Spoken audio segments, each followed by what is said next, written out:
आम्ही Guinness book of रेकॉर्डसाठी पण तिचा प्रयत्न करत आहोत व लवकरच त्याचे निकाल सुद्धा आमच्या हाती येतील अशी अपेक्षा आहे.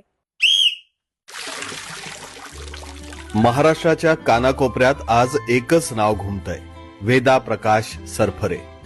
अवघ्या 1 वर्ष 9 महिन्यांच्या या लहानग्या परीनं जे करून दाखवलंय ते ऐकून मोठे मोठे पोहणारेही थक्क होत आहेत. भारताच्या इतिहासात सर्वात कमी वयाची पोहणारी म्हणून वेदाचं नाव आता सुवर्ण अक्षरात लिहिलं गेलंय.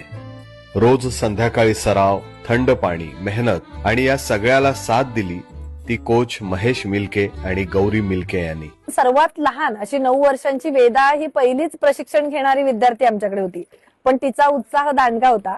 सुरुवातीला आम्ही तिला खेळत बागडत पाण्यामध्ये घेतलं, त्यानंतर तिला फ्लोटिंग शिकवलं, ब्रीदिंग करायला शिकवलं.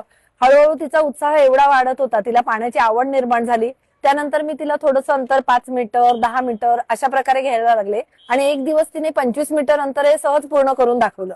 पण या यशामागे फक्त वेदाची हिंमत नव्हती, तर तिच्या आई वडिलांची अफाट जिद्द आणि समर्पण होतं. यापूर्वी पूर्ण जगभरामध्ये फिलिपाईनची एक मुलगी आहे जिने 2 मिनिट 7 सेकंदामध्ये 25 मीटरचं अंतर पूर्ण केलं होतं. पण ह्याच्या पुढे जाऊन वेदा सरफरे हिने वयाच्या 1 वर्ष 9 महिन्यामध्ये असतानाच 10 मिनिटांमध्ये 100 मीटरचे अंतर पार केलेलं आहे व त्यामुळे तिचं नाव आता इंडियन वर्ल्ड रेकॉर्ड बुक मध्ये सामील झालेलं आहे.